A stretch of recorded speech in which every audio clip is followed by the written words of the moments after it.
ကျွန်တော်နာမနဲ့မင်္ဂလာပါလို့နှုတ်ဆက်ပါရစေကျွန်တော်တင်လိုက်တဲ့ post တစ်ခုပေါ့လေနော်ခရစ်ယာန်ပြည်စာနဲ့တော်တော်လေးကျွန်တော်ကိုမခံချိမခံပြင်းပြောနေကြတဲ့အရာလေကျွန်တော် comment လေးတွေပိတ်ထားရတယ်နော်တချို့လူတွေဆိုတော့ကျွန်တော် comment ပိတ်လိုက်လို့ပို့ပြီးမှစိတ်ကြုံမှကျွန်တော် messenger တွေလာပြီးမှ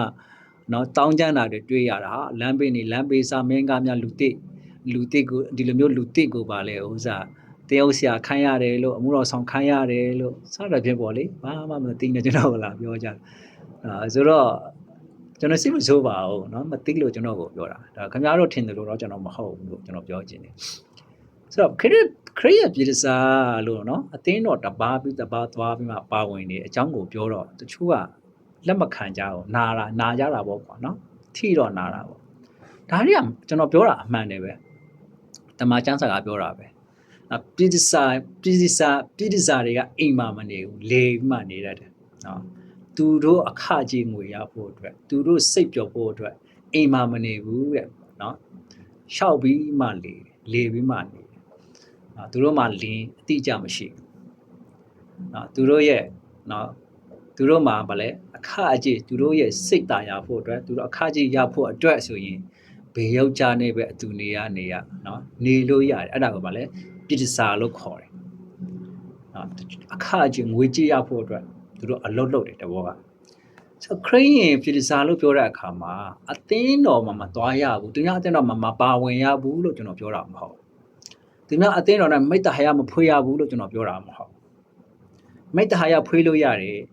ပါဝင်လို့ရတယ်ကျေးဇူးတော်ချီးမွမ်းပွဲတွေဖတ်ရင်ခေါ်ရင်သွားလို့ရတယ်နော်အသင်းတော်မှာconference လေးတွေရှိတယ်တင်တန်းလေးတွေရှိတယ်ဆရာတွေကလာကြပါဝင်ကြပါအဲ့တေတွေရောက်မယ်ပါဝင်လို့ရတယ်သွားလို့ရတယ်ဒါပြဿနာမရှိဘူးဒါကိုပြောတာမဟုတ်ဘူးဆိုတော့ကျွန်တော်ပြောတဲ့ခရစ်ယာန်ပြည်စာဆိုတာနားလေဖို့ကသူတို့မှာအသင်းတော်မရှိဘူးနော်အသင်းတော်မှာရှိရမှပါဝင်ရမှသစ္စာရှိရမှမသိ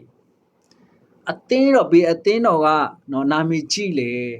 ဘေးအသင်းတော်မှာလူများလေ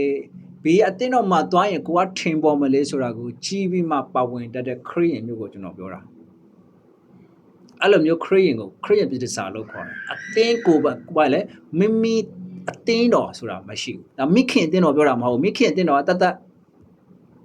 ကိုပါဝင်တဲ့အသင်းတော်ကတတ်မတူဘူးเนาะဆိုတော့မိခင်အသင်းတော်တို့ဘာလို့ပြောတာမဟုတ်ကိုပါဝင်တဲ့အသင်းတော်ဆိုတာရှိရတယ်အသင်းတော်ဒီအဖွေးအစီတစ်ခုဖြစ်တယ်ပြောမယ်ဆိုရင်အဲ့ဒီအဖွေးအစီတီနော်ဒုတိယမိသားစုဖြစ်တယ်အဲ့ဒီကိုပါဝင်တဲ့အသင်းတော်ကတော့ကိုယ်ကိုဂရုစိတ်ပေးမှဖြစ်တယ်နေမကောင်းဖြစ်တဲ့အခါမှာနော်တခုခုပြဿနာကြုံတဲ့အခါမှာဒီအသင်းတော်ကလူတွေပဲကိုပါပဲလေလာပြီးမှအားပေးမယ်ကိုညီမှဖြစ်တယ်အဲ့ဒါကိုနားလေဖို့ပြောတာဆိုအဲ့လိုပြောရင်မနာလို့ပြောရလို့ဖြစ်နေအောင်ပဲအသင်းတော်ပေါ်မှာတစ္ဆာရှိဖို့ပြောတာဖြစ်တယ်ကိုပါဝင်တဲ့အသင်းတော်ပေါ်မှာတစ္ဆာရှိဖို့ပြောတာဖြစ်တယ်ဆိုတော့ဒါဆိုမသွားရဘူးလို့ပြောတာမဟုတ်ဘူးသွားပါဝင်လို့ရတယ်အသင်းတော်အချင်းချင်းနော်ယုံကြည်သူအချင်းချင်းမိတ္တာဖွေးလို့ရတယ်ဖွေးနော်ကိုယ်အိမ်မှာလည်းခေါ်လို့ရတယ်အခြားဆရာသမားတွေလည်းခေါ်လို့ရတယ်ဖိတ်လို့ရတယ်ကျေးဇူးတော်ချီးမွမ်းပွဲလုပ်လို့ရတယ်ဒါကိုပြောတာမဟုတ်ဘူးအသင်းတော်ဖြစ်မှာပါလေဘေးအသင်းတော်မှာမပါနော်လေပြီးမှဖះเจ้าတက်တဲ့ယုံကြည်သူတွေကိုပြောတာသူတို့တွေဒီစီဖို့တဖို့ပေးရမှလည်းမသိကိုဘေးအသင်းတော်ပေးရမှလည်းမသိဒီလိုမျိုးခရစ်ယာန်တွေရှိနေတယ်နော်ဟိုအတင်းတော်မှာတရက်ပါဝင်လိုက်ဒီတင်းတော်မှာတရက်ပါဝင်လိုက်တချင်းကူတော့ချီးမွမ်းလည်းမသိရင်သူတို့ကပဲနော်အဆူတော်လိုဘာလိုတဲ့လုံနေကြတဲ့ခရစ်ယာန်တွေများရှိတယ်ဆရာသမားတွေကိုမပြောဘူးဆရာသမားတွေကနော်အတင်းတော်ကဖိတ်လို့တရားသွားဟောရတာဒါသူတို့တာဝန်သူတို့ဖိတ်ခေါ်တဲ့အတင်းတော်မှာသွားပြီးမှတရားဟောလို့ရတယ်ဒါပေမဲ့တချင်လုံးပဲသွားကိုအတင်းတော်ထားခိမှတချင်လုံးပဲเนาะဟိုတင်းနေငယ်နေတာပဲသူများအတင်းတော်သွားပြီးမှပါဝင်ဖို့လည်းပြောတာမဟုတ်ဆိုတော့ရှိတဲ့အတင်းတော်ပေါ်မှာသစ္စာရှိဖို့ပြောတာဖြစ်တယ်ပြီးခဲ့တဲ့ကျွန်တော်ရေးထားတယ်လို့ပဲကိုအတင်းတော်ပေါ်မှာသစ္စာမရှိတာဘုရားသခင်ပေါ်မှာဘယ်လိုသစ္စာရှိရလို့ဘာနဲ့တက်တည်ပြမှာလဲအဲ့ဒါကိုပြောတာဆိုတော့ဒါကိုကြိတ်ရင်လေးရတယ်မကြိတ်လေးရတယ်လက်ခတ်ခြင်းလေးရတယ်လက်မခတ်ခြင်းလေးရတယ်ဒါခမောက်တော့ကျွန်တော်ကတော့ဒဲပြောတာနော်ပေါ်ပွင့်လေးလည်းပဲအဲ့လိုမျိုးခရစ်ယာန်တွေကပါပဲပြည်စာခရစ်ယာန်လို့ခေါ်